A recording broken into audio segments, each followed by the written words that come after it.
ये रहेगा। Good afternoon Vibha जी, good afternoon issue जी, आप सभी का बहुत बहुत स्वागत है। और इसमें मैं मध्य प्रदेश के सभी वो स्टैटिक जीके के क्वेश्चंस लेके आऊँगा जो कि मिक्स होंगे, हर क्षेत्र से होंगे, हर टॉपिक से होंगे। तो इसमें एक प्रकार से एक मिक्स रिवीजन होगा आपका, और हर फैक्ट पे इस पे अपन चर्चा करेंगे। और जहाँ तक हो सकता है मैं कोशिश करूँगा कि आपके सभी डाउट्स को मैं क्लियर कर पाऊँ।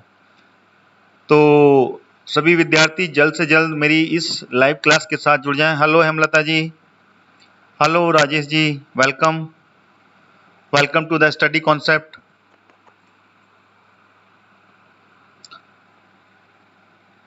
Hello Kanu Priya ji, very good afternoon. Good afternoon सभी विद्यार्थियों को।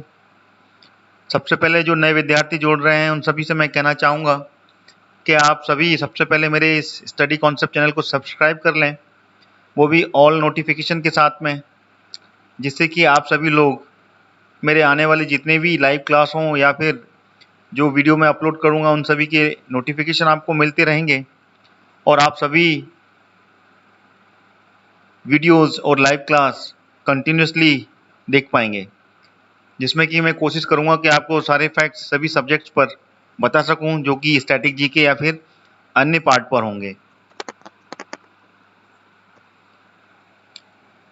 जय हिंद घनश्याम जी, जल्द से जल्द सभी लोग जुड़ जाएं। 3 बजने वाले हैं, बल्कि बज गए हैं 3। मेरे पास जो घड़ी है उसमें 3 बज गए हैं। और आप लोग सब बता दें कि मेरी आवाज़ आपको क्लियर पहुंच पा रही है, वॉइस में क्लियरिटी है कि नहीं है। कई बार होता है कि वॉइस में क्लियरिटी नहीं आती है, कुछ सुनाई नहीं देता है, तो फैक्ट क्लियर नहीं हो पाते हैं।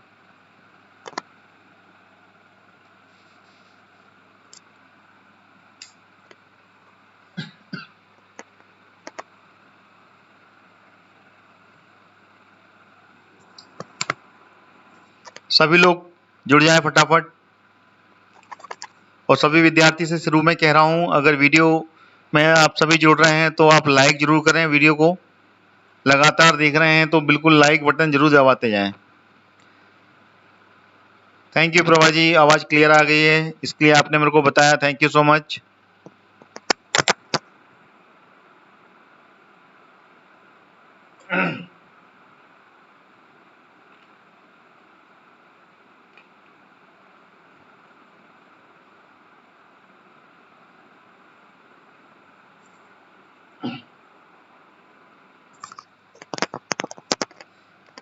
थोड़ा सा और इंतजार कर लेते हैं, क्योंकि कई बार क्लास ऊपर नीचे हुई है, इसलिए कई विद्यार्थी आ नहीं पा रहे हैं। 2-3 मिनट और इंतजार करते हैं, फिर अपन स्टार्ट करेंगे। इस पहले सेट में कोशिश करेंगे कि ज़्यादा से ज़्यादा क्वेश्चन ले पाएँ। टोटल 100 क्वेश्चंस का ये एमसीक्यू सीरीज रहेगी, जिसमें कि मैं मिक्स क्वेश्चंस लूँगा मध्य प्रदेश के स्टैटिक जीके के, और वो सभी पार्ट इसमें कवर करूँगा जिसमें कि मध्य प्रदेश के इम्पोर्टेंट सारे स्टैटिक जीके का पोर्शन रहेगा।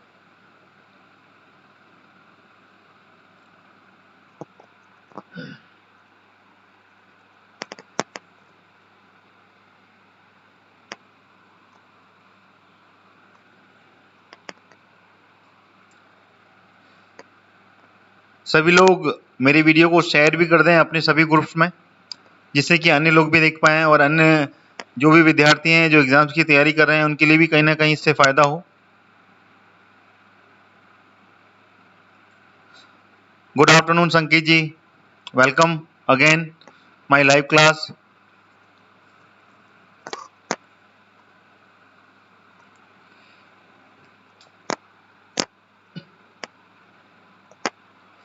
तीन बजकर 2 मिनट हो गए हैं, ठीक 3:03 पे अपन इस क्लास को स्टार्ट कर देंगे। अब जो भी विद्यार्थी साथ में आएंगे वो जुड़ते जाएंगे, और कहीं ना कहीं पे उनको भी सारे फैक्ट्स आने वाले क्वेश्चंस में मिल जाएंगे, क्योंकि हर क्वेश्चंस के जो फैक्ट हैं वो बार बार रिपीट जरूर होते हैं, तो कोई दिक्कत नहीं है।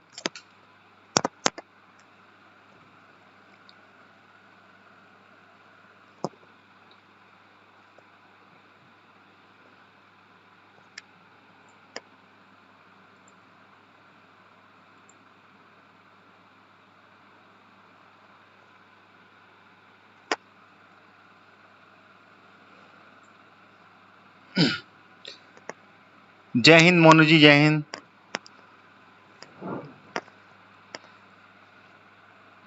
चलिए 3:03 हो चुके हैं। पहला क्वेश्चन ले लेते हैं आपके सामने, समय ज्यादा ना लेते हुए आगे बढ़ते हैं। पहला क्वेश्चन आपके सामने आ गया है।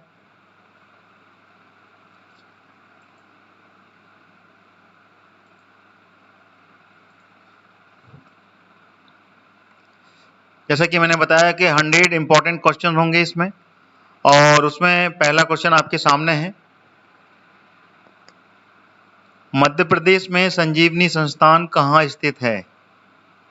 मिक्स क्वेश्चन होंगे ये, मिक्स जीके रहेगा मध्य प्रदेश पर, ठीक है। तो आपको ये पहला क्वेश्चन आपके सामने, मध्य प्रदेश में संजीवनी संस्थान कहाँ स्थित है? पहला जबलपुर, दूसरा ग्वालियर, तीसरा भोपाल या चौथा देवास। इसमें से कहां पर है? हेमलता जी ने भोपाल को चुना है, भोपाल में है ये। और भी कोई विद्यार्थी जो बताना चाहता है? कानपुरिया जी तीसरे पर जा रहे हैं, वो भी भोपाल बोल रहे हैं। चलिए और बताएं। कनुप्रिया जी, सॉरी मैंने गलत बोल दिया, माफ कीजिएगा। कनुप्रिया जी ने भी तीसरा चुना है। विवाह राम टेके, ये भी 3 पर जा रही हैं। चलिए मैं बताता हूं, बिल्कुल सही, आप लोगों ने सही ऑप्शन चुना है, करेक्ट है ये। भोपाल, संजीवनी संस्थान भोपाल में ही स्थित है। वीर चौरसिया जी ने भी तीसरा चुना है, एकदम सही आंसर है भोपाल। विनीता जी ने भी, विनीता जी डी पर जा रही हैं, देवास। देवास नहीं है, Bhopal is the correct answer. Sanjeevani Sansthan Bhopal में स्थित है, ठीक है। अगले क्वेश्चन की ओर चलते हैं। सिंगल लाइन फैक्ट्स हैं, काफी कुछ पॉइंट्स में कई फैक्ट्स अपन कवर करेंगे जो कि साथ में जुड़ते जाएंगे। अभी अपन सिंगल लाइन फैक्ट्स में जो क्वेश्चन आएंगे उसमें सिंगल लाइन ही अपन कवर करेंगे। अगले क्वेश्चन की ओर चलते हैं। ये क्वेश्चन भक्त रहा है,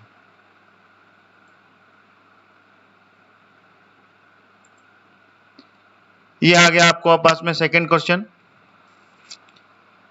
1956 में मध्य प्रदेश का कौन सा क्षेत्र महाराष्ट्र में मिला दिया गया था? आपको बताना है, विदर्भ, सौराष्ट्र, अरावली या फिर विंध्य क्षेत्र। वो कौन सा क्षेत्र है जो कि 1956 में जब मध्य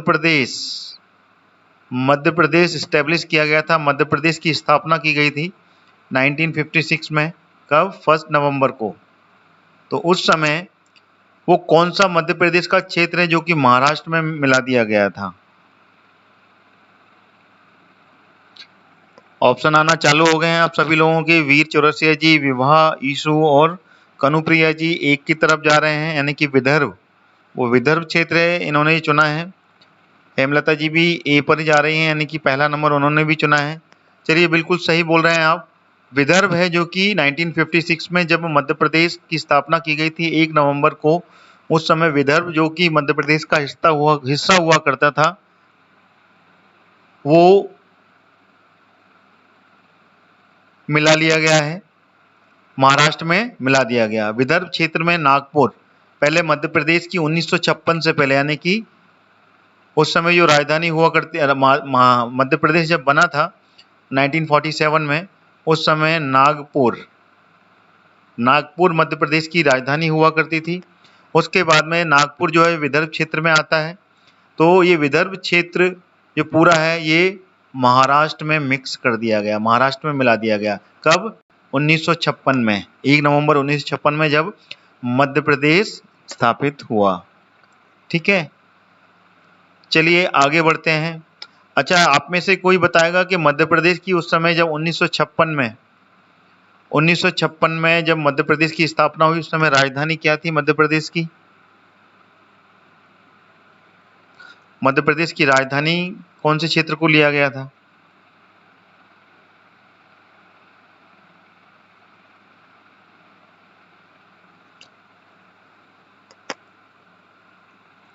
किसी को जानकारी है इसके बारे में? कमेंट के माध्यम से मुझे बताएं।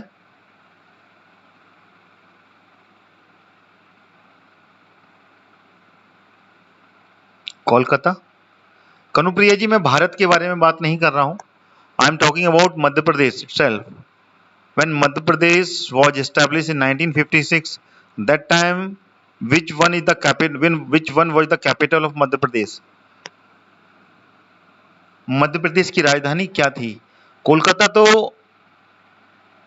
जब देश आजाद नहीं हुआ था उस समय कोलकाता राजधानी थी, फिर शिफ्ट की गई थी 1911 में। 1911 में दिल्ली शिफ्ट की गई थी, दिल्ली को बनाया गया था राजधानी। ठीक है,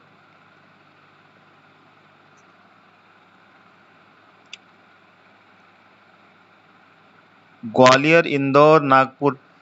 मैं 1956 के बारे में बात कर रहा हूँ, 1956 के बाद। आप बात कर रहे हैं 1947। 1947 में जब उसको 4 स्टेट में डिवाइड किया गया था, ए बी सी, उस समय की बात नहीं हो रही है। उस समय ग्वालियर भी थी, इंदौर भी थी, भोपाल भी थी, ठीक है ना, बिंद भी थी। तो मैं बात कर रहा हूँ 1956 में। 1956 में उस समय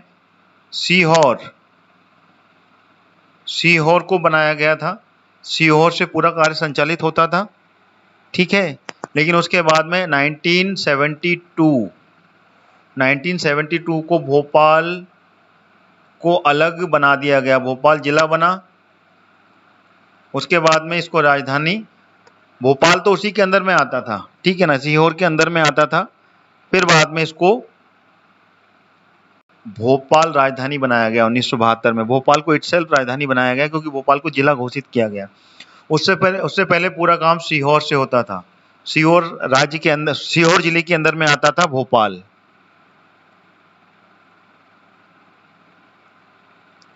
ठीक है, इस पे किसी को कंफ्यूजन है तो मेरे को अपने फैक्ट बताएं, अगर मैं इसमें कुछ भी चीजें ऐसे ही कुछ मिक्स कर रहा हूं तो।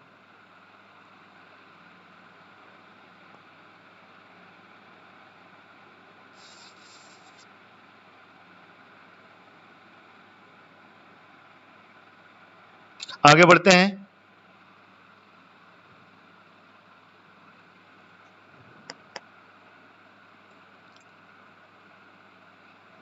अगला क्वेश्चन आ गया आपके सामने।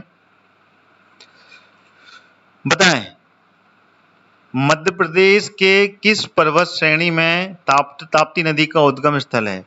वो देखिए, नदियों के ऊपर मैंने पहले भी क्लास ली है, लाइव क्लास। आप बताएं मध्य प्रदेश की कौन सी वो पर्वत श्रेणी है जिसमें कि ताप्ती नदी का उद्गम है? विंध्य की पहाड़ियां, सतपुड़ा की पहाड़ियां, जानपाप की पहाड़ियां या फिर कैमूर की पहाड़ियां? इसमें से कौन सा ऑप्शन सही है, आप लोग बताएं।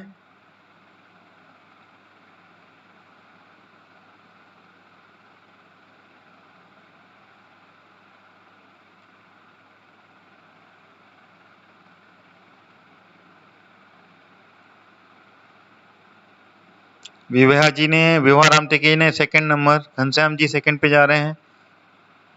चलिए बताते जाएं और भी आंसर, फटाफट बताएं, टाइम ज्यादा चला जाता है उससे। अंश जैन जी सेकंड, सतपुड़ा जी हाँ, सभी लोग सतपुड़ा पर जा रहे हैं, बिल्कुल सही। Satpura is the correct answer. जो ताप्ती नदी है वो सतपुड़ा की पहाड़ियों से इसका उद्गम है, वो भी कहां से? बैतुल मुल्तई, यहां से ताप्ती नदी निकली है। ठीक है, और ये पूर्व से पश्चिम की ओर बहती है और खंबात की खाड़ी में जाके ये गिरती है। ठीक है, ये सारे फैक्ट मैं एक साथ बताते जाऊंगा आपको, जिससे कि नए विद्यार्थी जो जुड़ रहे हैं वो भी इसको समझ पाए। बिल्कुल सही बोल रहे हैं विनीता जी आप, बैतुल मुल्तई जिले बिल्कुल सही बोल रहे हैं। चलिए आगे बढ़ते हैं अगले क्वेश्चन की ओर। सिंगल लाइन फैक्ट ही अपन कवर करेंगे जिससे कि ज्यादा से ज्यादा क्वेश्चन अपन ले पाए इसमें। चलिए अगला क्वेश्चन, निम्न में से किस शहर में पशुपतिनाथ का मंदिर है? धार, मंदसौर, नीमच या उज्जैन? वो कौन सा है जरा बताएं मेरे को इसमें से ऑप्शन में आप।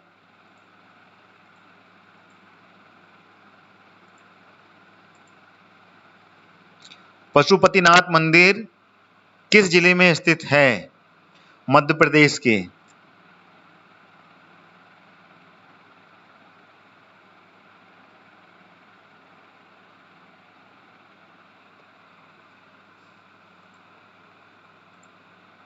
सभी लोगों का आंसर आना चालू हो गया है। मैक्सिमम सभी लोग, हेमलता, राजेश, विभा जी, विनीता, अंश, जैन, सभी लोग सेकंड पर जा रहे हैं। चलिए बढ़िया, second is the correct answer. Mandsaur में है पशुपतिनाथ का मंदिर, ठीक है ना। और मध्य प्रदेश, सिर्फ मध्य प्रदेश क्या, पूरे ऑल ओवर इंडिया, पूरे इंडिया में सिर्फ एक है जो कि मध्य प्रदेश में है, ये पशुपतिनाथ का मंदिर, ठीक है ना। और जो सबसे बड़ा पशुपतिनाथ मंदिर है वो है कहाँ पर, नेपाल में। नेपाल के बाद में भारत में अगर पशुपतिनाथ मंदिर है तो वो सिर्फ मध्य प्रदेश राज्य में ही है, मंदसौर में, ठीक है।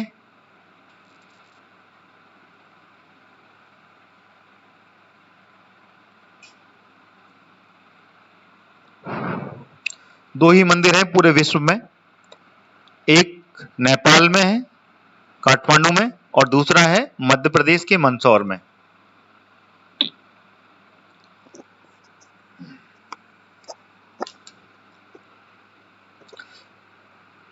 ठीक है जी, बिल्कुल अंश जी, नेपाल में है।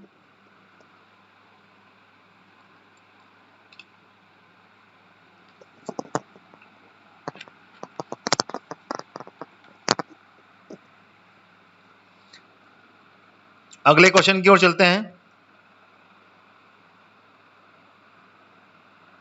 अगला क्वेश्चन आ गया आपके सामने, ये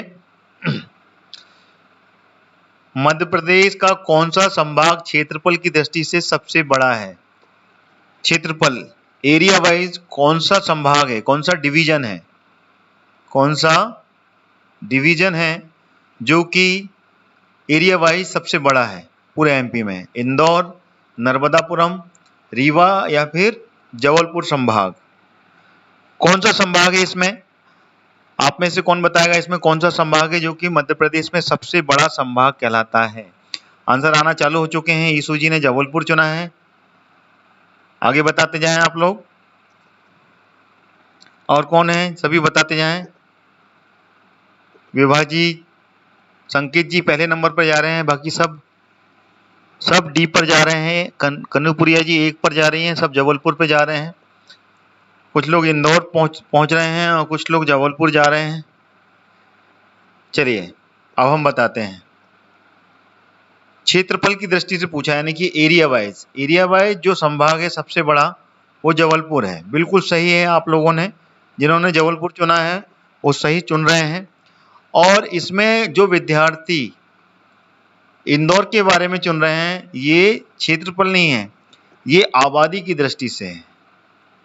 आबादी, ठीक है ना, आबादी की दृष्टि से ये सबसे बड़ा है, ठीक है ना। आबादी को देखा जाए तो आबादी की दृष्टि से यहाँ पे सबसे ज्यादा है इंदौर संभाग, और क्षेत्रफल की दृष्टि से सबसे बड़ा संभाग जबलपुर है, ठीक है ना। सबसे ज्यादा जो आबादी है वो इंदौर में है, इंदौर संभाग में। पॉपुलेशन में इंदौर है, बिल्कुल विभा जी आप सही कह रहे हैं। अच्छा आप मुझे ये बताएं, जबलपुर संभाग में कितने जिले आते हैं?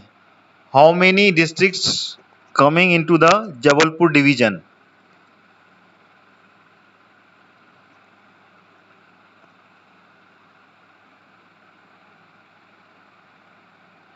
Jabalpur area, Jabalpur big city,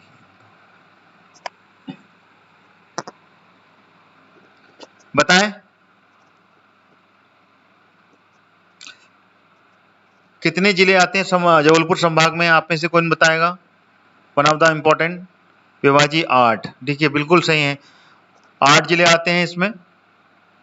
8 जिले हैं जो कि जबलपुर संभाग में आते हैं।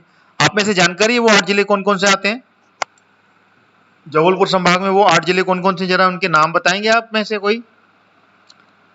पहला, दूसरा, बताते जाएं आप सभी लोग, वो 8 जिले कौन कौन से हैं? 8 जिलों के नाम बताएं आप लोग।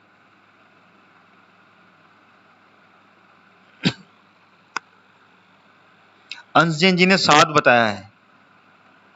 8 जिले आते हैं, बिल्कुल सही है। राजेश मेहरा जी ने एक और बता दिया है, जबलपुर और इंदौर, इन दोनों में जिले आते हैं डिवीजन में। बिल्कुल सही बता रहे हैं राजेश मेहरा जी आप। चलिए एक जवाब आना चालू हो गया। संकेत जी ने जवाब दिया। सभी एक साथ लिखें आप, पूरे 8 जिलों के नाम एक साथ लिखें, जबलपुर, कटनी, नरसिंहपुर, डिंडोरी। बिल्कुल, जबलपुर स्वयं भी है, जबलपुर, ठीक है ना, कटनी, नरसिंहपुर, डिंडोरी और मंडला। मंडला लिखा किसी ने? मंडला भी लिखा कि नहीं लिखा किसी ने, बताइए। लिखा है, बिल्कुल लिखा है विभा जी ने, बिल्कुल बिल्कुल। छिंदवाड़ा, सिवनी, ठीक है ना, छिंदवाड़ा, बालाघाट और सिवनी, ये 8 जिले हैं। बिल्कुल सही, विभा जी ने सभी के नाम लिख दिए, जबलपुर, कटनी, बालाघाट, नरसिंहपुर, छिंदवाड़ा। बालाघाट नहीं लिखा आपने, बालाघाट भी लिखा है। चलिए, डिंडोरी, सिवनी और मंडला, बिल्कुल सही, ये 8 जिले आते हैं। इनको आपको याद कीजिए। देखिए, डिवीजन के बारे में जानकारी होना बहुत आवश्यक है, ठीक है ना। जितने भी मध्य प्रदेश में डिवीजन है, टोटल डिवीजन कितने हैं मध्य प्रदेश में? मध्य प्रदेश में टोटल डिवीजन कितने हैं देखा जाए तो 10 डिवीजन है मध्य प्रदेश में, 10 संभाग हैं। उन 10 संभाग में कितने कितने जिले हैं उनके बारे में जानकारी होना बहुत आवश्यक है, क्योंकि आपको उन जिलों के ऊपर में ही जानकारी जब बनेगी, जब उसी के बाद में सारे पॉइंट्स क्लियर हो जाएंगे।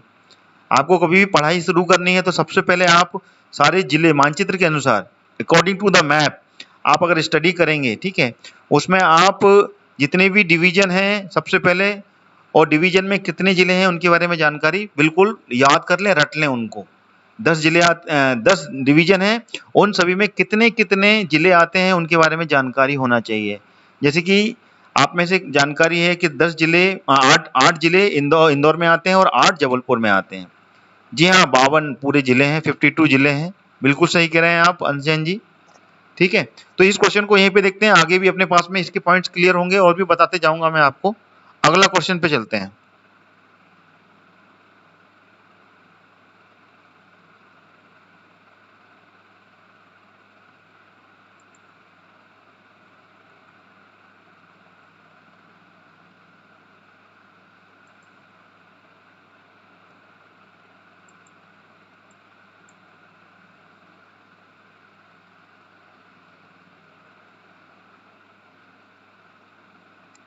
ये आ गया आपके सामने क्वेश्चन।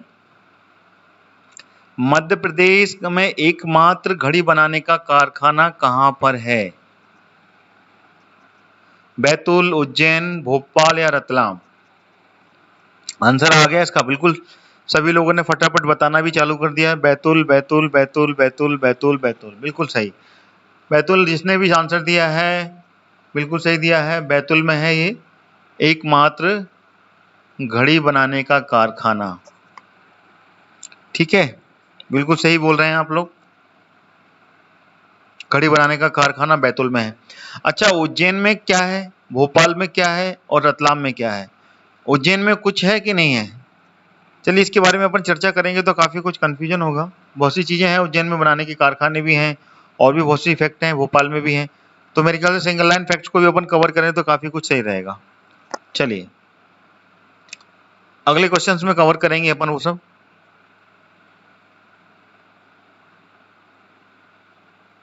अगला क्वेश्चन आ गया आपके सामने,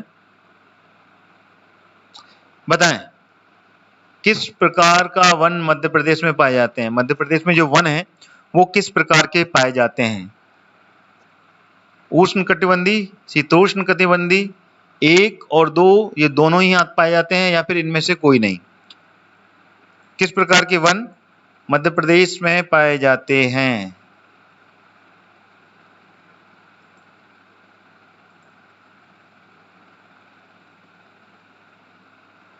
बताएं।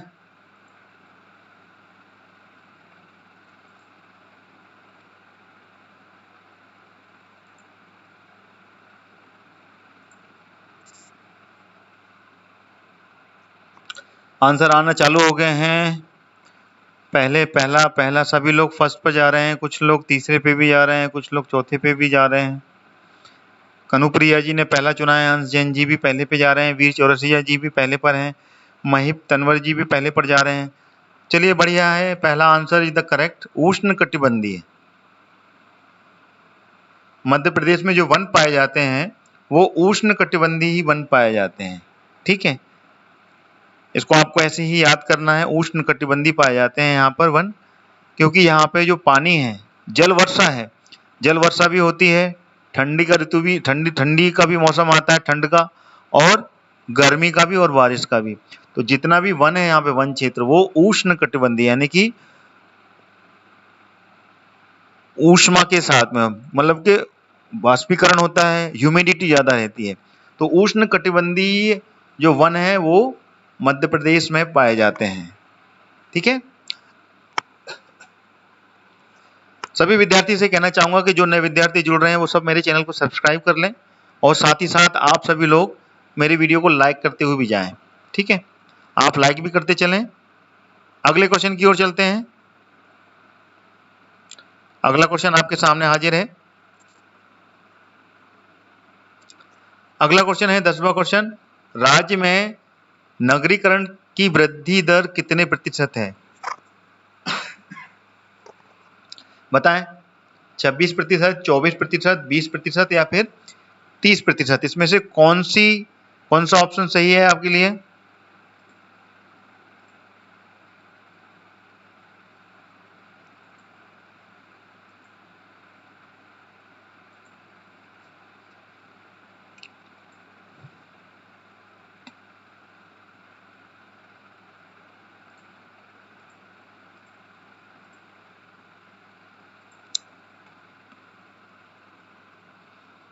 इसका जो आंसर है, आंसर आपने दे देना चालू कर दिया है। कई लोग पहले पे जा रहे हैं 26, कई लोग 24 पे जा रहे हैं, कई लोग 20 पर भी जा रहे हैं, मिक्स है, मतलब कंफ्यूजन है आपको। चलिए मैं बताता हूँ, इसका जो है नगरीय, राज्य में नगरीकरण की जो वृद्धि का प्रतिशत दर है वो है 20%। ठीक है ना, आप इसको अलग अलग बुक्स में भी वेरी कीजिएगा, ये आंसर कितना सही है आप मुझे बताइएगा। ठीक है ना, तो इसमें 20% है नगरीकरण की वृद्धि की दर, प्रतिशत में देखा जाए तो। ठीक है अंज, ये बता रहा हूं मैं आपको, बिल्कुल सही बोल रहे हैं आप, आपको नहीं पता। ठीक है, तो इसका जो आंसर है 20%, 20% की बेसिस पर जो शहरीकरण है, नगरीकरण की वृद्धि का दर है इसमें। अगले क्वेश्चन की ओर चलते हैं।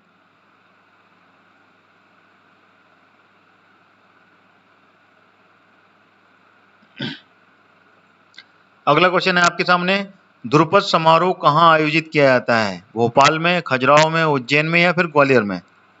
बताएं, ध्रुपद समारोह कहाँ आयोजित किया जाता है? ध्रुपद समारोह कहाँ आयोजित किया जाता है? आप में से कौन बताएगा?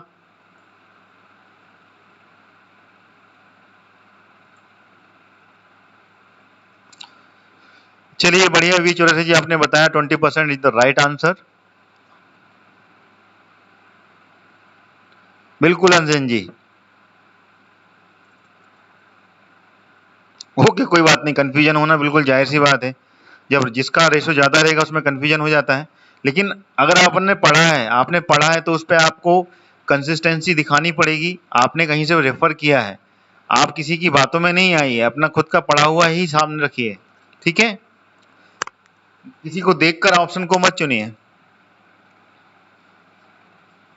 चलिए आंसर आ गया इसका, इसका आंसर सभी लोग पहले पर जा रहे हैं, भोपाल। बिल्कुल सही, Bhopal is the correct answer. Dhrupad समारोह ये भोपाल में आयोजित किया जाता है। ठीक है, चलिए अगला है, सिंगल लाइन फैक्ट है, ज्यादा मैं आगे पढ़ूंगा नहीं इसमें। ठीक है, क्योंकि धीमे धीमे सारे सभी तरीके के क्वेश्चन आपके सामने आएंगे, तो उनमें हम सारे फैक्ट क्लियर करते चले जाएंगे। चलिए अगला क्वेश्चन आ गया आपके सामने।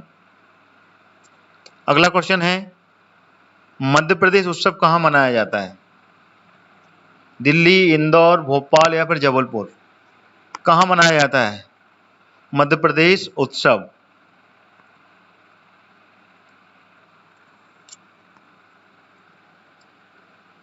मध्य प्रदेश उत्सव कहाँ मनाया जाता है, आप में से बताएगा? सभी लोगों ने जवाब फटाफट देखना चालू किया है। मध्य प्रदेश उत्सव कहाँ? विभा जी ने दिल्ली चुना है, पहले नंबर ऑप्शन पे जा रहे हैं। संकेत जी सी पर जा रहे हैं, बाकी सभी लोग ए पर ही आ रहे हैं। विनीता जी भी ए, ईशु भी, वीर भी। चलिए बिल्कुल सही, Delhi is the correct answer. जो मध्य प्रदेश उत्सव है वो दिल्ली में मनाया जाता है, ठीक है ना, क्योंकि ये अपना खुद का उत्सव है। ये कैपिटल, जो इंडिया की कैपिटल है, दिल्ली में ही मनाया जाता है मध्य प्रदेश का उत्सव, ठीक है। इसको आपको क्लियर है। कई बार कंफ्यूजन, जिन्होंने नहीं पढ़ा है वो कंफ्यूज होंगे ऑब्वियसली। इसको आपको याद रखना है कि ये दिल्ली में ही मनाया जाता है। चलिए आगे बढ़ते हैं अगले क्वेश्चन की ओर।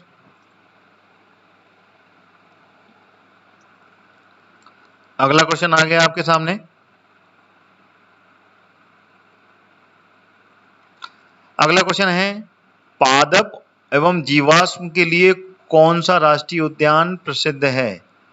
फॉसिल, रालामंडल, पन्ना या फिर पेंच? वो कौन सा राष्ट्रीय उद्यान है? विभा जी बता रहे हैं 1981 में इसकी शुरुआत की गई थी।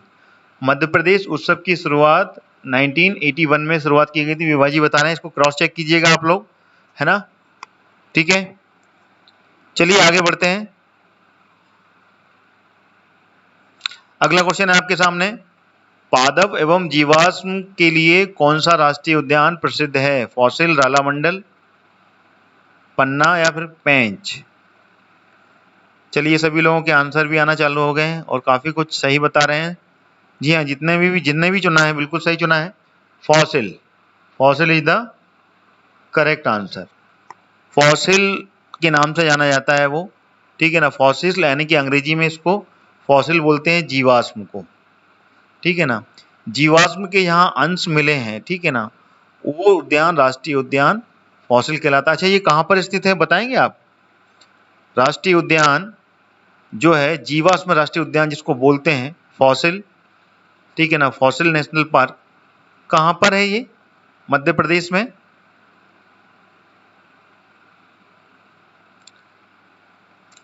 मध्य प्रदेश में कहाँ पर है ये फॉसिल राष्ट्रीय उद्यान?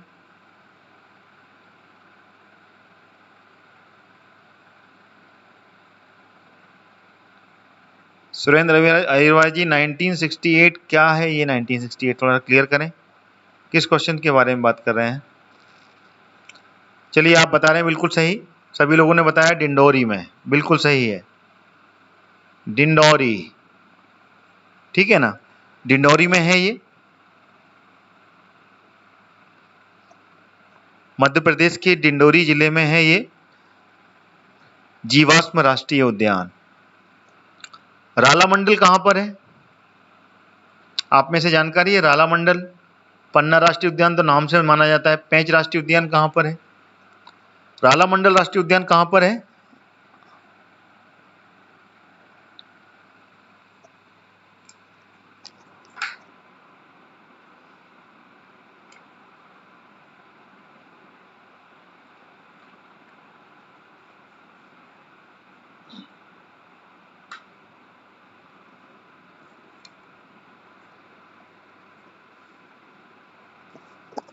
सबसे, वीर जी बता रहे हैं सबसे छोटा है मध्य प्रदेश में, सतपुड़ा में है, 0.27 वर्ग किलोमीटर में, ठीक है, बिल्कुल सही राष्ट्रीय उद्यान।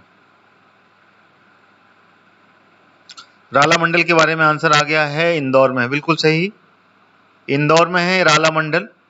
पन्ना राष्ट्रीय उद्यान पन्ना में है। पेंच राष्ट्रीय उद्यान कहां पर है?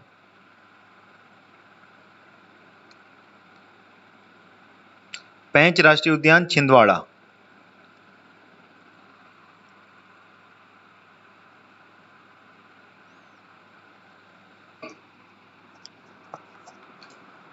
छिंदवाड़ा में बता रहे हैं सभी लोग। कंफर्म है तो बिल्कुल आप लोग बिल्कुल सहमत होइए उससे, और नहीं है तो ना कीजिए।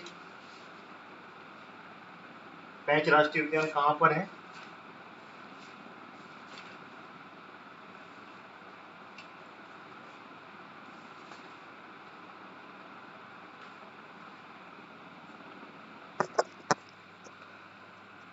कई लोग सिवनी भी बोल रहे हैं, छिंदवाड़ा भी बोल रहे हैं, सिवनी छिंदवाड़ा भी बोल रहे हैं घनश्याम।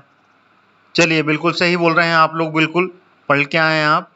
पेंच राष्ट्रीय उद्यान, छिंदवाड़ा और सिवनी दोनों जिलों में है, ठीक है ना, क्योंकि सिवनी छिंदवाड़ा के बाजू से लगा हुआ है और ये राष्ट्रीय उद्यान दोनों जिलों में पड़ता है।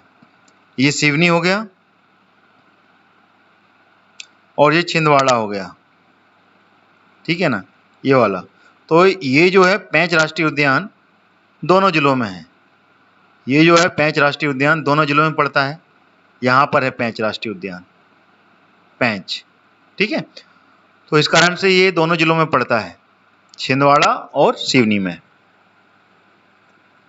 पेंच रिवर पर है, बिल्कुल सही कहा आपने।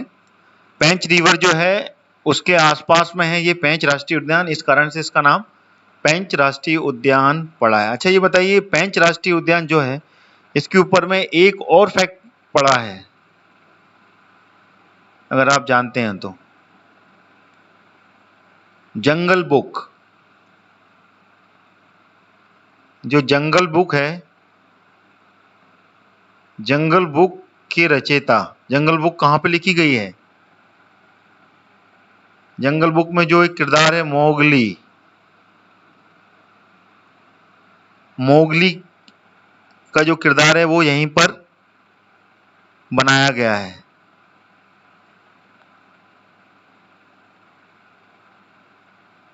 जानकारी है आपको इसके बारे में? ये पेंच राष्ट्रीय उद्यान से ही है, मोगली लैंड, बिल्कुल सही। सुरेंद्र कुमार जी बोल रहे हैं, सुरेंद्र अभिवारी जी। पेंच राष्ट्रीय उद्यान को मोगली लैंड भी कहा जाता है। अच्छा, ये जंगल बुक के जो रचयिता हैं वो कौन है? किसी को मालूम है इसका नाम क्या है उस राइटर का जिसने की जंगल बुक लिखी है? Rudyard Kipling. आस्था जैन जी ने बिल्कुल सही, Jungle Book written by Rudyard Kipling, बिल्कुल सही है, रुडयार्ड किपलिंग, ठीक है ना, उन्होंने लिखी है ये। और पेंच राष्ट्रीय उद्यान ही उसी को देखकर वो वहीं पे गए थे, वहां पे काफी टाइम रुके थे, उसके बाद में इस बुक को वहां पर लिखा था। तो जो मोगली लैंड है वो उसी पर ही बनाई गई है, ठीक है ना, मोगली लैंड कहा जाता है पेंच राष्ट्रीय उद्यान को। चलिए आगे बढ़ते हैं।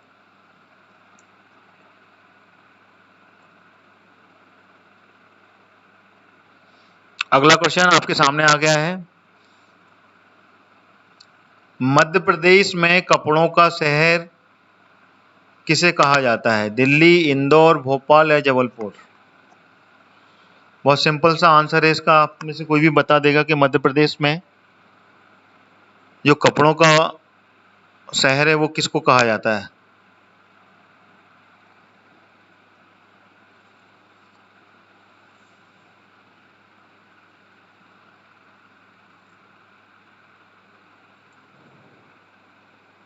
आंसर आना चालू हो गया, इंदौर।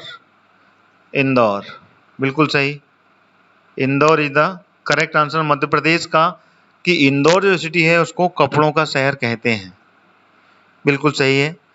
छोटा सा क्वेश्चन था, ज्यादा हैवी था नहीं, बहुत इजी था, सभी बता सकते थे। अगले क्वेश्चन पे चलते हैं अपन।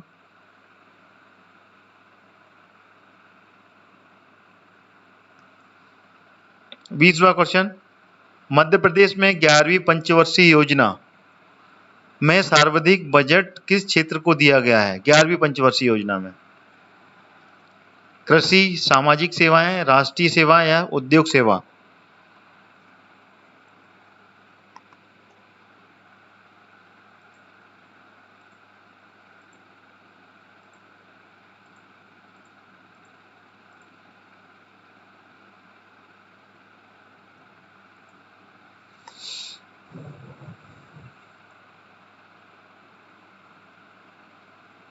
बढ़िया, बिल्कुल सही बताया आपने, सामाजिक सेवा। सभी लोग सेकंड पर जा रहे हैं। आरती तिप्पन जी ने भी सेकंड चुना है, अभी गुर्जर ग्वालियर से भी जा रहे हैं, ईसु विनीता जी, सभी लोग बी पर। 11वीं पंचवर्षीय योजना में जो सर्वाधिक बजट दिया गया है वो सामाजिक सेवाओं के लिए दिया गया, बिल्कुल सही। अगले क्वेश्चन की ओर चलें। आप सभी विद्यार्थियों से कहूंगा कि मेरे वीडियो को लाइक करते हुए चलें, साथ में जितने भी लोग मेरे साथ जुड़े हुए हैं, और साथ ही साथ में अगर बिल्कुल नए हैं तो मेरे चैनल को सब्सक्राइब भी जरूर कर लें। अगला क्वेश्चन आ गया आपके सामने, ग्वालियर के किस किले का निर्माण किस शासक ने करवाया था? वो जो ग्वालियर का किला है उसका जो निर्माण है वो किस शासक ने करवाया था, ये आप मुझे बताएं।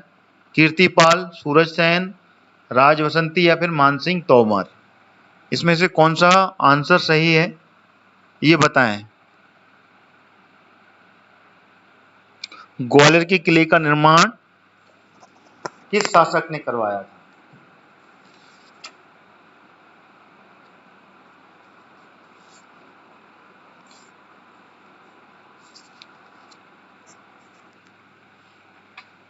बताएं।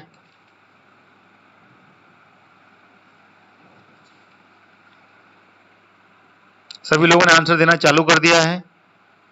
सूरजसेन, सूरजसेन, सूरजसेन, सब बी बी बी बी, बिल्कुल सही आंसर इसका, बिल्कुल सही दे रहे हैं आप लोग। सूरजसेन ने ग्वालियर के किले का निर्माण कराया था।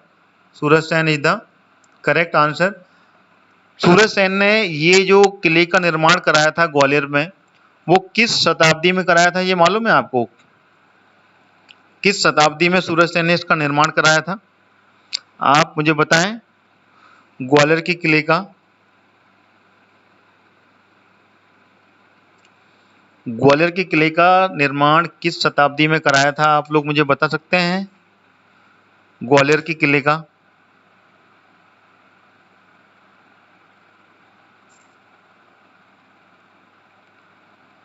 525 में कराया था। शताब्दी पूछ रहा हूं मैं, किस सदी में? पहली, दूसरी, तीसरी, चौथी, पांचवी, छठवीं, सातवीं? In which era, in which century, sorry. Hemlata Yadav ji 8वीं शताब्दी तरफ में जा रही हैं। और कोई है इसमें? जी बिल्कुल सही बताया हेमलता जी ने, 8वीं शताब्दी में इस किले का निर्माण हुआ था, सूरजसेन ने करवाया था। और सूरजसेन ने ये किसी ऋषि की स्मृति में बनवाया था, ठीक है ना? वो है ऋषि कौन से? ग्वाला। ग्वाला जो ऋषि थे, ठीक है ना, उनकी स्मृति में इसका निर्माण करवाया था, ठीक है ना? इसको आपको याद रखना है। ऋषि जो ग्वाला थे उसकी स्मृति में इसका निर्माण करवाया था और 8वीं शताब्दी में इसका निर्माण हुआ था, ठीक है। और ग्वालियर के किले को पूर्व का जिब्राल्टर, ठीक है ना, पूर्व का जिब्राल्टर भी कहते हैं इसको, ग्वालियर के किले को, ठीक है। ये क्लियर हो गया? बाकी के अन्य ऑप्शन भी बहुत ही ज्यादा इंपॉर्टेंट है, अगर इसके बारे में चर्चा करना चाहें तो अपन कर सकते हैं। जैसे Kirtipal, राजवसंती, Mansingh Tomar, all these are very important about MP, actually these are totally close to the MP, ठीक है। कीर्तिपाल, बताएं कीर्तिपाल कहाँ के शासक थे, किस क्षेत्र के थे और किस वंश के थे, आपको मालूम है ये कीर्तिपाल? ये सब मध्य प्रदेश के ही शासक रहे हैं और मध्य प्रदेश में ही इन्होंने शासन किया है। कीर्तिपाल जी कहाँ के शासक थे?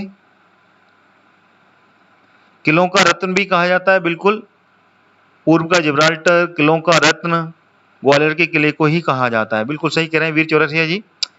आप ये बताएं कीर्तिपाल जी जो हैं ये भी कहीं के शासक रहे, राजवसंती भी रहे और मानसिंह तोमर भी रहे। तो इसमें कीर्तिपाल जी का जो शासन था वो, कीर्तिपाल जी सबसे पहले बताएं किस वंश के थे और कहाँ इनका शासन रहा, ये तो आप बता ही देंगे।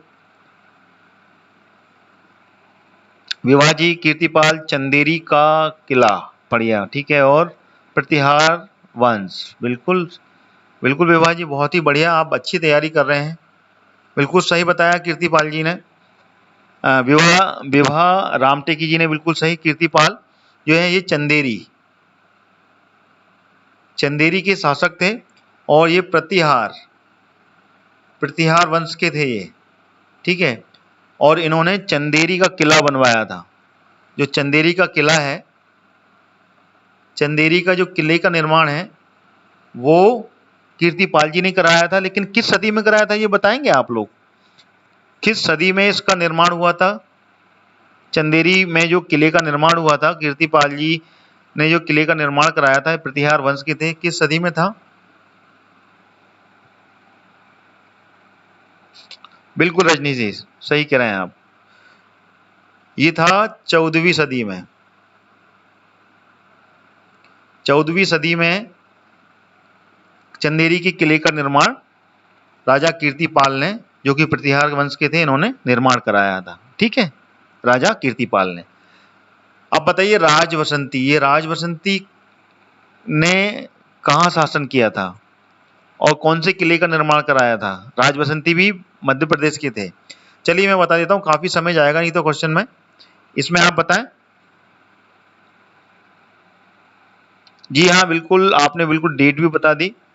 1440 में रजनीश शर्मा जी बता रहे हैं, 14वीं शताब्दी में थे ये, और 1440 ईस्वी में इस किले का निर्माण कराया था। चलिए बहुत बढ़िया।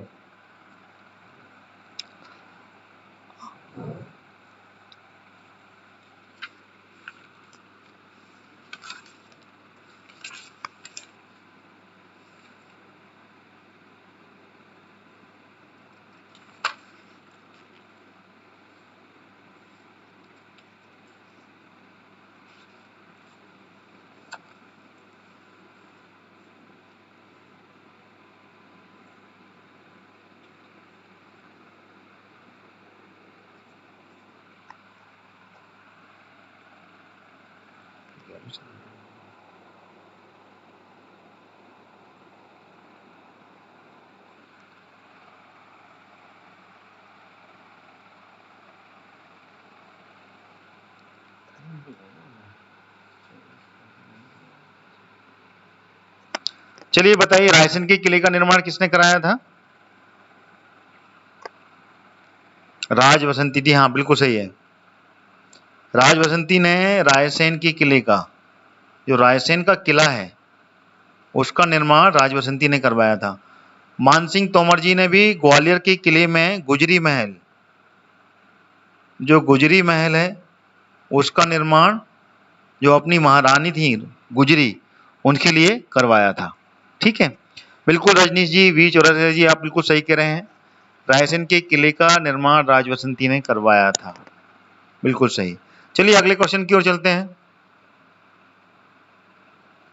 अच्छा, इसमें जो राजा कीर्तिपाल का है, इसमें थोड़ा सा संदेह लग रहा है मेरे को, इसको आप थोड़ा सा कंफर्म कीजिएगा कि इसका जो सदी है ये सही है कि नहीं है। कई बुक्स में इसे 11वीं सदी में भी दिया हुआ है, ठीक है ना, और 14वीं सदी भी कई लोग बताते हैं इसको, तो थोड़ा कंफर्म कीजिएगा ये 11वीं सदी है या 14वीं सदी है। ठीक है, इसको क्लियर करना है अपने को, और इसका फैक्ट कंफर्म करके आप कमेंट के बॉक्स में डाल सकते हैं। ठीक है, चलिए अगले क्वेश्चन की ओर चलते हैं।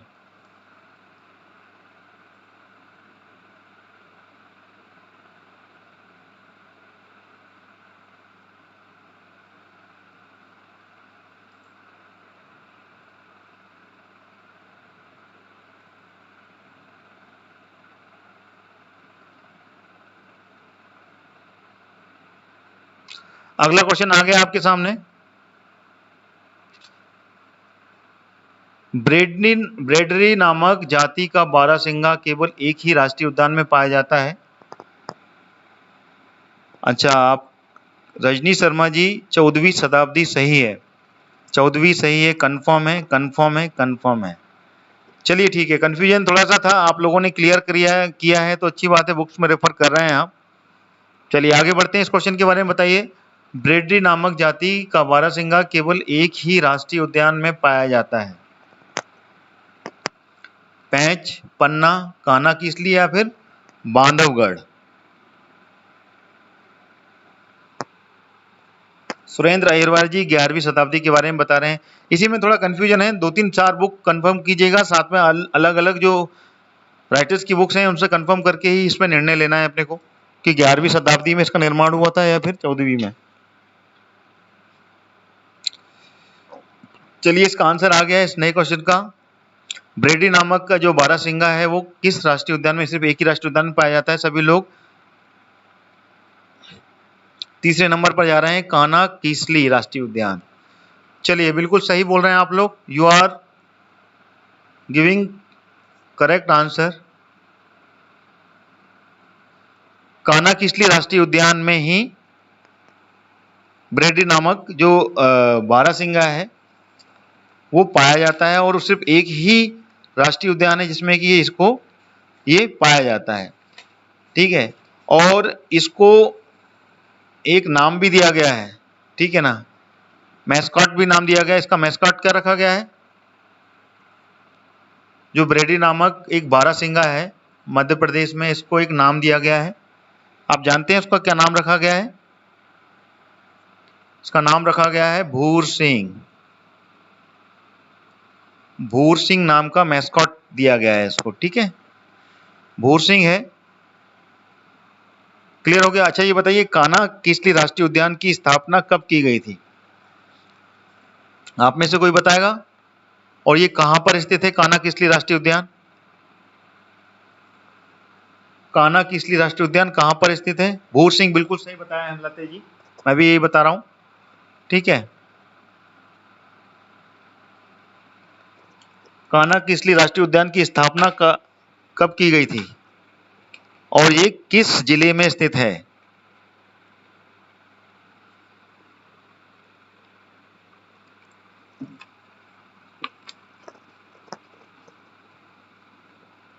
आंसर आना चालू हो गए हैं। 1955 में, बिल्कुल सही। 1955 में कान्हा किसली राष्ट्रीय उद्यान की स्थापना हुई थी, ठीक है, और ये कहां पर है? मंडला में, ठीक है, मंडला में है ये, और मंडला के साथ में बालाघाट, ठीक है ना, 2 जिलों में पड़ता है ये, मंडला और बालाघाट दोनों आजू बाजू लगे हुए हैं। ऊपर में थोड़ा सा मंडला है और नीचे बालाघाट है। 1955 बिल्कुल सही है आरती जी, बिल्कुल सही है। सुरेंद्र अहिरवार जी 1933 बोल रहे हैं, कंफ्यूजन है आपको। 1955 में इसको घोषित किया गया था, और ये मध्य प्रदेश का सबसे पहला राष्ट्रीय उद्यान है, इसको भी आपको याद रखना है।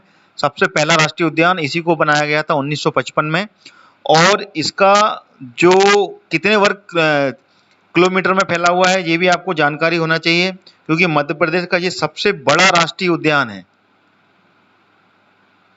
सबसे बड़ा राष्ट्रीय उद्यान है। 1974 में इसे टाइगर रिजर्व क्षेत्र घोषित किया गया, बिल्कुल सही, इसको टाइगर रिजर्व क्षेत्र घोषित किया गया 1974 में।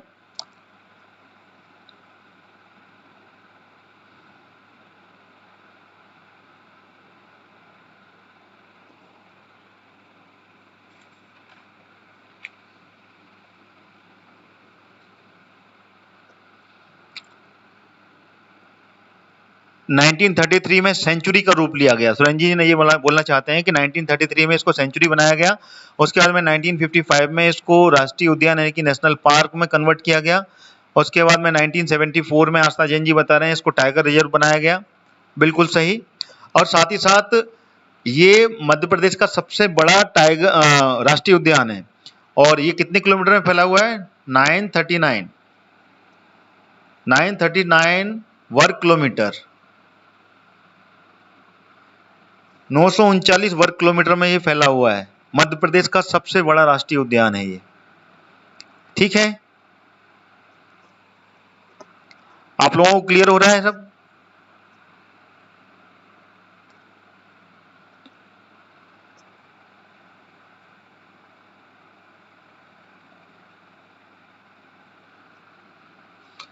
अगले क्वेश्चन की ओर चलें।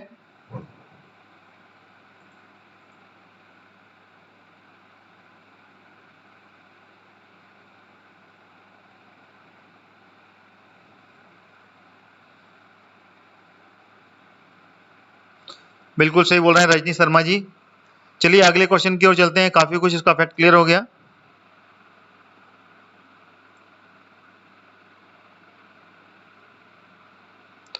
अगला क्वेश्चन आ गया आपके सामने।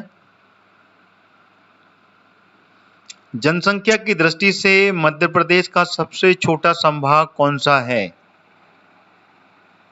जनसंख्या की दृष्टि से सबसे छोटा संभाग कौन सा है?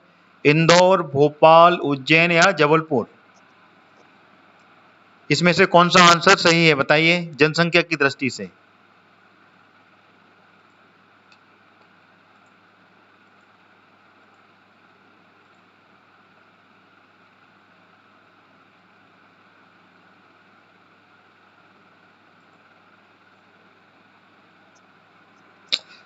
क्लास खत्म हो जाएगी 4 बजे। ठीक 4 बजे हम इस क्लास को खत्म कर देंगे, निश्चिंत रहें आप। 3 बजे से चालू होती है, ये 1 घंटे की रहती है। ठीक है, इसका आंसर बताएं आप लोग, सबसे छोटा जनसंख्या की दृष्टि से कौन सा संभाग है?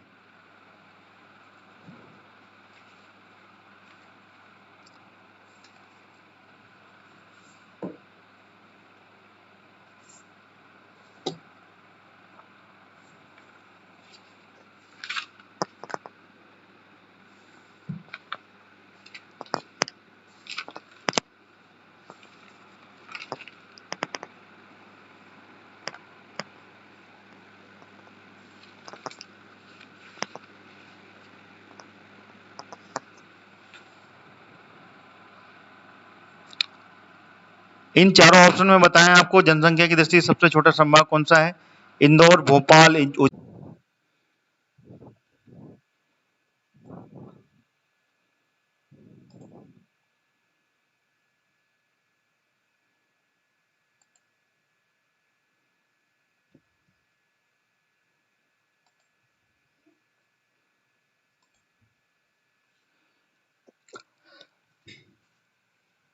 लाइट चली गई थी इसलिए माफी चाहता हूं, पावर कट हुआ है। इमरजेंसी डेटा को लेके मैं इसको फिर से कंप्लीट कर रहा हूं। चलिए बताएं इसमें इसके बारे में आप। अभी आपको कनेक्शन क्लियर मिल रहा होगा। इस क्वेश्चन के बाद में इस क्लास को अपन एंड करेंगे क्योंकि 4 बजने वाले हैं। एक आखिरी क्वेश्चन है इसके बाद में 25वां। तो इसका जो आंसर है वो क्या है? आप सभी को मेरी आवाज आ रही है?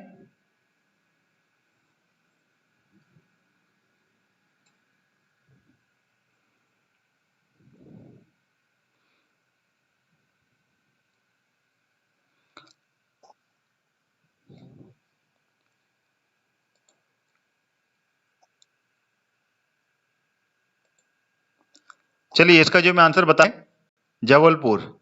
Jabalpur is the correct answer, जो कि जनसंख्या की दृष्टि से सबसे छोटा संभाग है। जनसंख्या की दृष्टि से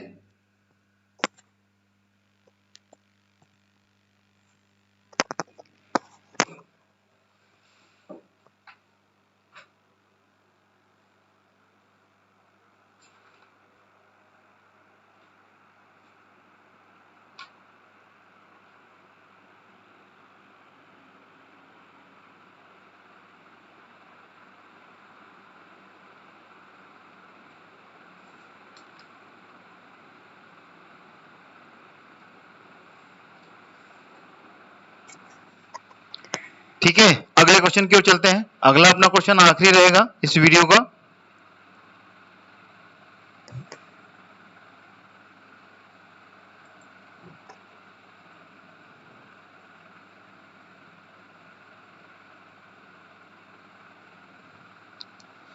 चलिए बताएं। हेलो,